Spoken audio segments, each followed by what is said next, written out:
So in this bubble, in this little bubble that a small demographic of America lives in, they're being pandered and just pandered to by the mainstream media and everyone in the mainstream media.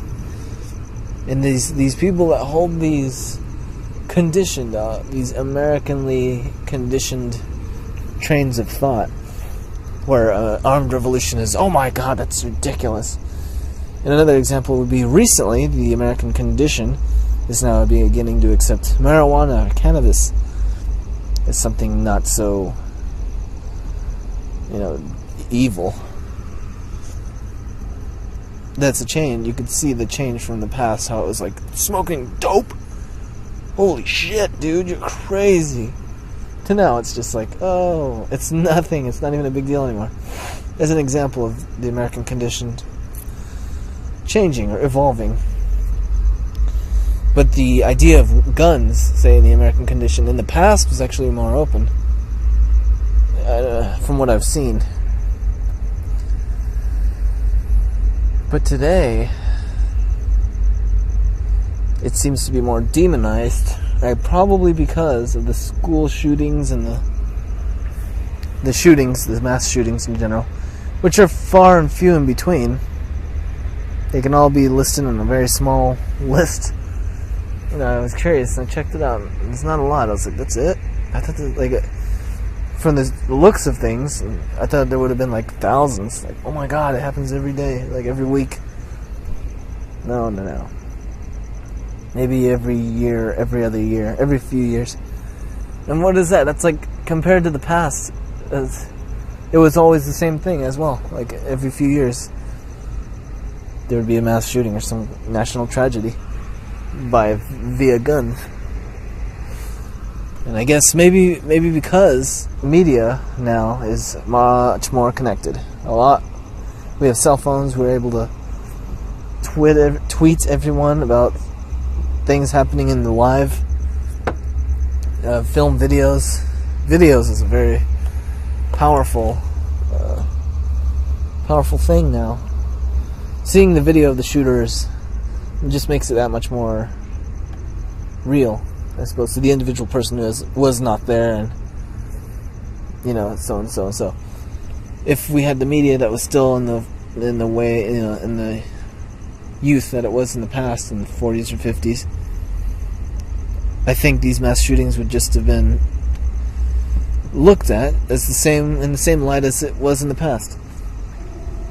But because we have this super hyper-connected internet age, where you can look at the shooter's face while he's pointing that barrel in your vicinity, or you're in high definition 1080, 1030, what is it, 1330p, the highest resolution now. Now it just terrifies everybody. Or I don't know if it really terrifies anybody. Personally, I don't like it, but I like the thought of danger. I think is a healthy thing. I don't know if I'm alone, but whenever there was a drive-by, or I would be excited. I'd be like, oh, time is here. You get a chance to test your abilities, of whatever they may be. Your stealth ability, procuring your environment for cover, and I think that's a very natural thing. I can't be alone on that. I'm sure other people are. But it's something that we should all be exposed to. That thrill of danger and, the possibility of death. Something that's been keeping us on our toes ever since we were using spears and rocks. But those portions of us who are too caught up in their own little bubble, again, cannot even conceive the reality of anything diverging from their Oprah in the afternoon, and then waiting for the kids to come home and having a drink of tea and being neglected by the husband sexually. Just kidding. That's just my observation, apparently. That's just how the media wants to throw things at everyone, or how it's been portrayed. I don't know how the household mother, or modern American mother is.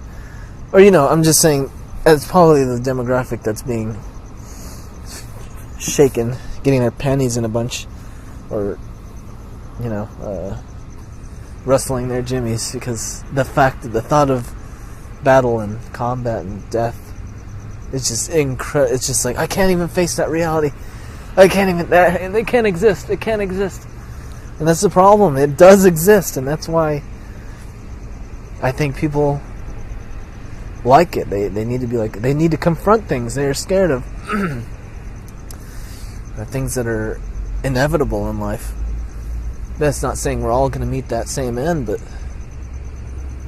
who knows? I don't know. No one knows.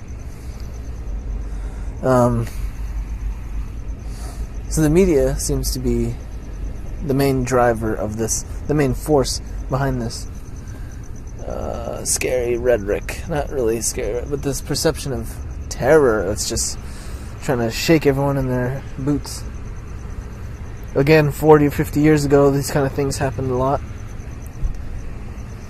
And it was met on all you could do is read about it in the newspaper, like, wow, that's unfortunate.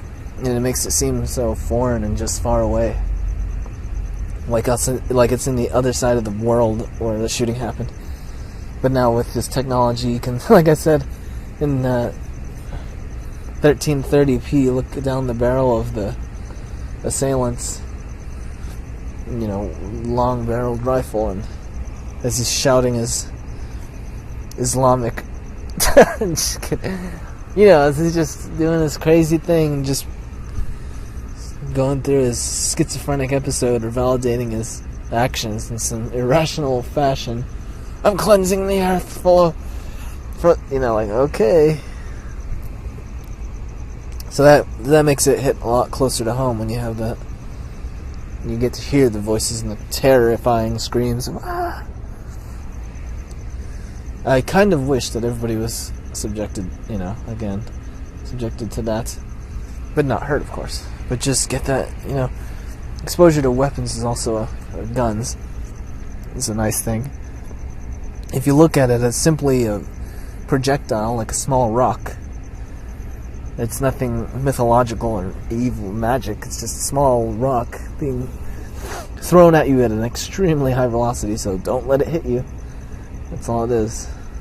It'll put a lot of things into perspective, like, okay.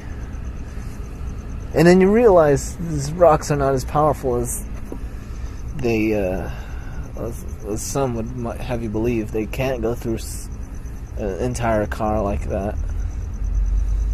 You know, they lose a lot of energy and velocity and just passing through something. So that seems to be the thing now. It's terrifying everybody. But and that, I think the demographic that seems to be in that bubble and just is trying to be that perfect American citizen, or subject, as I'd like to call them, is the majority of those who vote and are active in the political process more than others. I am not politically active. I never have been. I've always been, ever since I was a youth. I'll be like, I can vote, and I never do, because I feel I don't have enough information to make a good judgment. You know, good judgment of this is a serious thing. Like, I'm gonna ruin the country, or I don't know. You know, like, I held a very high responsibility of that thing, or I did. And then I started regarding and looking at, you know, the older I got, the more existentialist I got. I don't know if that's the right word. But the more observant and putting things into perspective of reality. And then I realized, Jesus, it's like pointless. Like, we have Democrats and Republicans always, you know, it doesn't matter who's president. Like, we're always getting fucked. And then I don't care anymore. I'm not gonna vote. I'm not gonna play some silly game. Who's gonna run the giant imperialistic machine that tramples over humanity across the globe, including here at home? I don't want to take part in that stupid, offensive game. But, like I said, those people, those conditioned, perfect American subjects who are so politically active are the ones, I think, they're the ones who live in that world. Because, I mean, if they're delusional enough to think that they can, like, by putting a person up there, can better the world and better America and better everything, just a better, like, that's very naive. And that naivety is probably the same and delusion of not facing the reality of violence that they're being terrified by because of the media. We have video, the footage. Oh my God, get down! And they are not even women. It doesn't matter. It doesn't matter who it is. It's just any person like that. The manifestation of our country is being controlled by this group of naive and somewhat delusioned and out of touch with reality and unable to, not wanting to confront the reality of life, regardless of where you live. Like, death will always and can always be around the corner. Doesn't matter if you live in the most utopian, futuristic society where our heads are 10 times our size because we're telekinetic and we float around like like things you've seen in the movies. Like, we become so advanced. There will still be wolves, for sake of example, that can kill you. So that's one of the important things, one of the important philosophy I believe in. Always stay grounded in reality.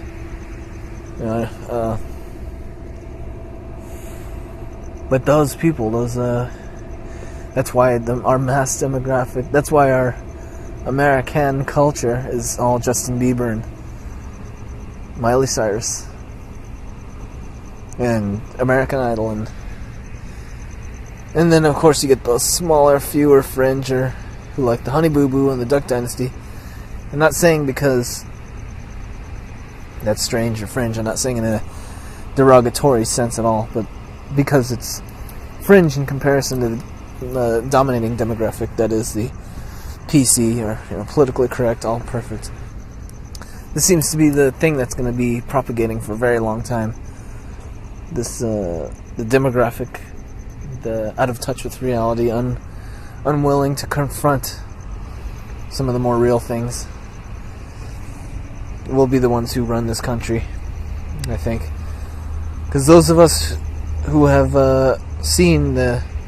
taken the red pill, I think it was, see that it's kind of a futile endeavor, only because of the circumstances that are putting one person or a few people in charge of a intrinsically dangerous and devastating machine, which is our U.S. empire. Again, it will always be oppressive of us. We will always be subjected to it. Subjects, we are subjects, we'll be subjected to it. And it will bring harm and pain and suffering to everyone else around the world as long as it exists. Which is bringing me to the deeper point of the subject. Why? It seems to be so... I don't know what It's very important that I find out, so if anyone can help me get this information.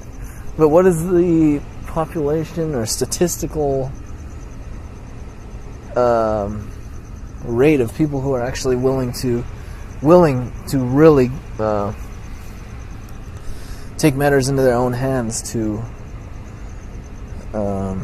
get things done?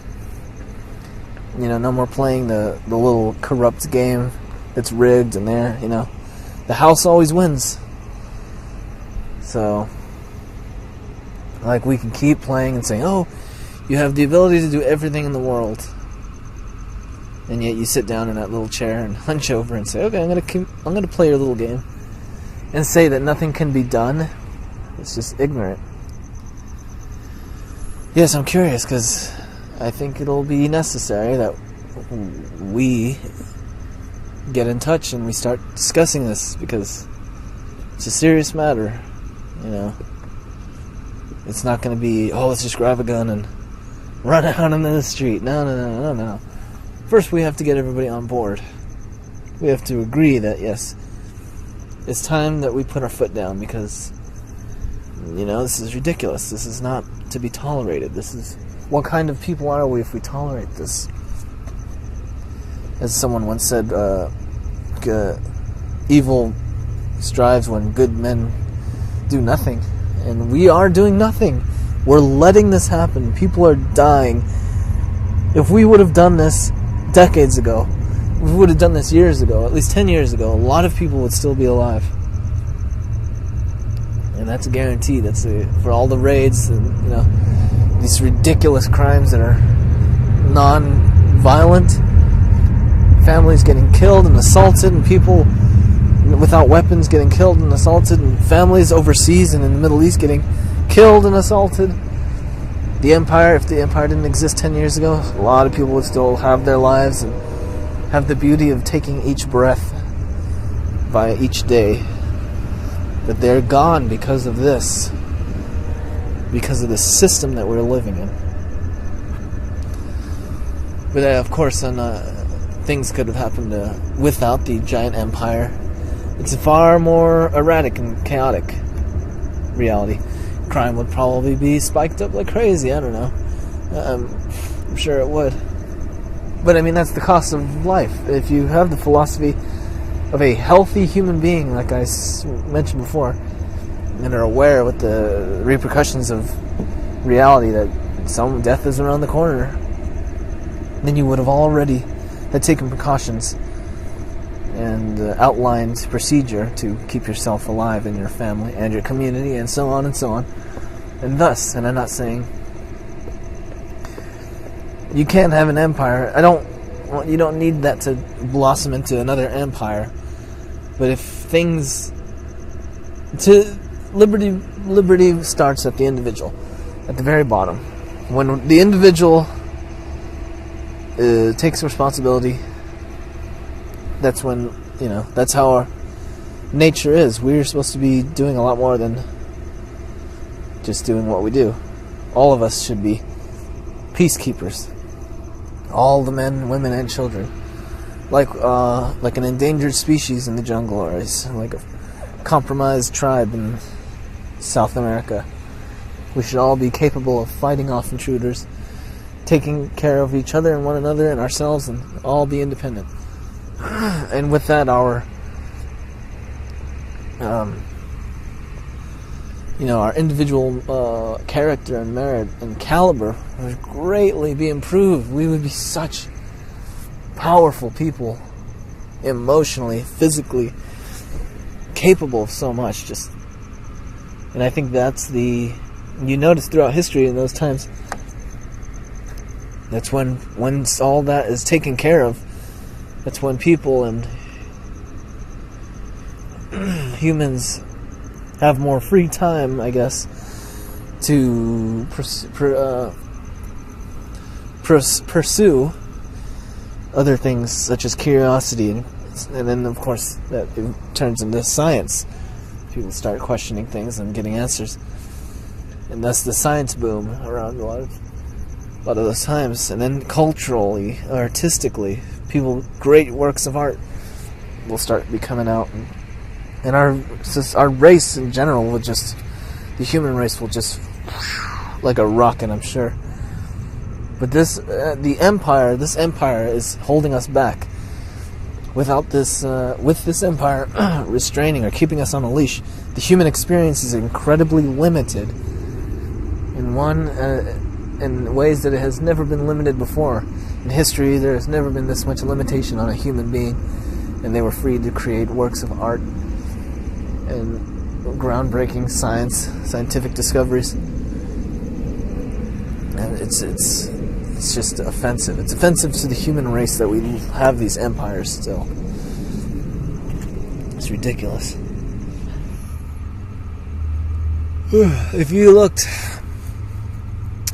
at the Declaration of Independence, early on in the document, it states that a people have the right which is logically sound, very good. The founding fathers of this country were not stupid. It's impressive.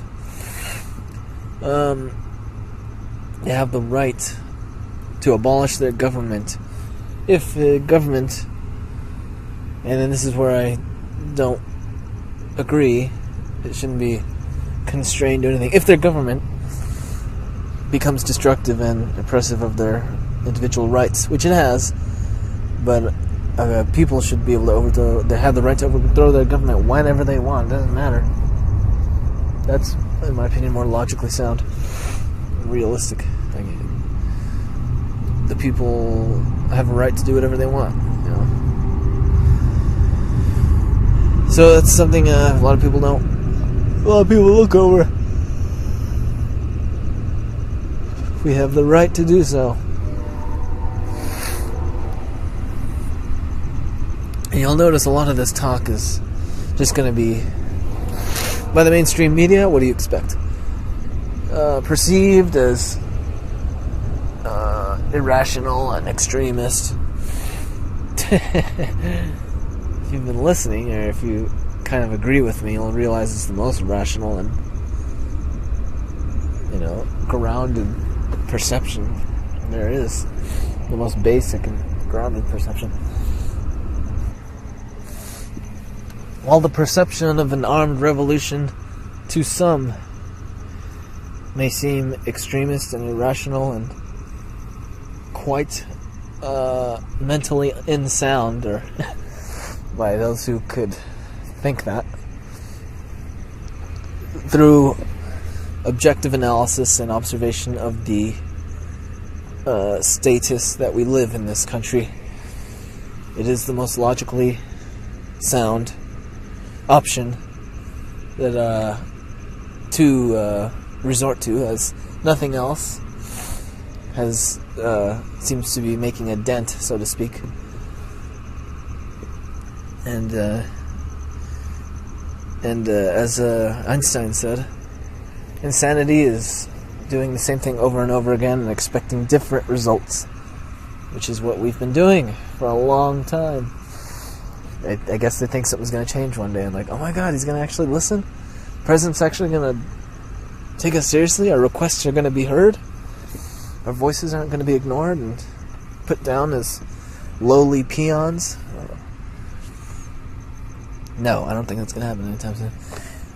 If another couple lifetimes, maybe 100 years of just 100% and everybody, all of us, every single me who doesn't even vote, it is like all, anti-political and government, and not anti-government, but anti-empire. Government's fine, but if all of us did our part, I guess, and we're educated and took all the time out to educate ourselves and become informed and be involved in every political avenue that was given to us and given to us each opportunity, and we took it, then maybe after pressing hard, like every person doing this, every person becoming informed and studying and researching and learning and then going out every day or every other day just to go make a vote and do that and that, then at the rate of our requests being heard, which is like 1%, it would probably take 100 years to actually manifest something that's reasonably